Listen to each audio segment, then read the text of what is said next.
Dobrý deň. Dáma, páni, som nezabudol.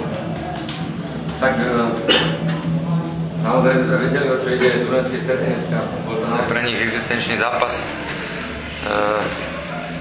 Jednoducho my sme hrali za seba a Dunajska to zvládla, podala naozaj fantastický výkon na hranici svojich možností, ujala sa krásnym gólom po štandardnej situácii, Sabo to trafil perfektne. A my prakticky hrali sme náš kombinačný futbal. Myslím, len tam prvý počas bol náznak šance Ivano Šrancom, čo bola prihrávka za obranu a druhý počas sme vlastne dobíjali stále Dunajskú stredskú bránu, ale hovorím, Dunajska hrala to, čo potrebovala, výborne bránila a vyražala teda do nebezpečných protiútokov. A teda hovorím, tam už pri konci, myslím, že Ivan Šranc mal takú nejakú pološancu a jednoducho iné mi neostáva zagratulovať Dunajskej Strede samozrejme k záchrane a myslím si, že si to zaslúžili za celú jar, pretože hrali veľmi dobre, majú fantastických divákov a takto to má vyzerať na štadiónoch na Slovensku. Slušné prostredie, čiže to, čo všetko patrí futbalu, čo robí futbal futbalom, takže gratulujem ešte raz Dunajskej Strede. Ja musím chlapcom poďakovať aj za túto sezónu, pretože skončili sme na 3. mieste krásnom. Ja si myslím, že po tom prehratom zápase doma z Dunajskou by nás nikto nepasoval, ale teda chlapci celú jar hrali výborné. Mali výbornú sériu, aj keď teda ešte nie je koniec sezóny, ale je tu 10 dní reprezentačná prestávka a možno to bude čas na skúšanie nejakých chalanov, takže hovorím, tá partia hrala výborné, takže aj toto cestou chcem poďakovať. Ďakujem. Asi tak všetko. Poprosím trénera Tomasi.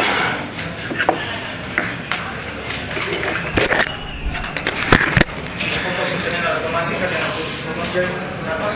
Tak ja som veľmi rád, že sme zvládli veľmi ťažký zápas, hlavne na psychiku. Lebo hráči vedeli, že o čo sa tu dneska jedná. Sme mali veľmi zdatného, dobrého súpera. A veľa hovoriť nechcem. Ja som veľmi šťastný a hrdý na mojich hráčov, že to čo odviedli teraz na jar, že sme to dokázali. Som veľmi rád, že hráme pre tých divákov, ktorí sú fantastickí. Sme zachránili prvú ligu, takže z mojej strany asi všetko. Ďakujem. Nech sa páči vaše otázky. Miky, pocity? Som povedal fantastické, že hovorím, zvládli sme náročný zápas a keď som počul výsledok s Pasiekom, tak samozrejme bol fantastický pocit, lebo ja si myslím, že veľa ľudí nás odpisovalo ako mužstvo, možno aj mňa ako trénera, že nedokážem to, že zachránime ligu pre Dunajskú Stredu. Nakoniec sa nám to podarilo. Hrali sme na jar dobrý futbal a dúfam, že to takto zostane. A pocity sú krásne, samozrejme.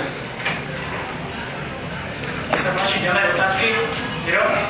Na domáci, ktorý moment alebo ktorý zápas by ste označili ako kľúčový aj po boji? Tak my od prvého kola sme vedeli, že hrajeme so 6-bodovým mankom. Takže každý zápas sme mali už na krku. Každý hovoril pred zápasom z Nitro, že to je zápas jary, ale my sme to mali aj doma s Košicami, aj v Trnave. Ale ja si myslím, že taký zlomový to bol práve v Trnave, kde sme viedli 1-0, potom nakoniec super vyrovnal a Gergel 88. dal na 2-1 a tam už som cítil, že to mužstvo už môže mať svoju silu, keď vidíte, že ak sa hráči radujú, takže už tam to bolo vidno, že ten kolektív je tu fakt parádny a ja som stával stále na to, aby som mal poriadnu kabínu, aby dobrý kolektív a potom tí hráči samozrejme jeden za druhé zabojovali, takže ja si myslím, že to bol kľúčový v Trnave a samozrejme každý zápas doma so Žilinou, čo sme takticky veľmi dobre zvládli, takže viaceré také zápasy boli. Ďalej, ešte otázky, Miro? Ešte niekto otázky?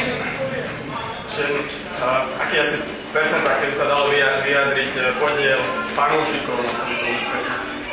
Tak obrovský si myslím, že keď mužstvo cíti takú podporu za sebou a tí diváci sú nefandia len tedy, keď sa nám darí, ale Dunajsko-stredský divák fandí aj tedy, keď sa nám nedarí a to je veľká sprúha, takže určite na to majú obrovskú zásluhu, že sme tú ligu zachránili v Dunajsku.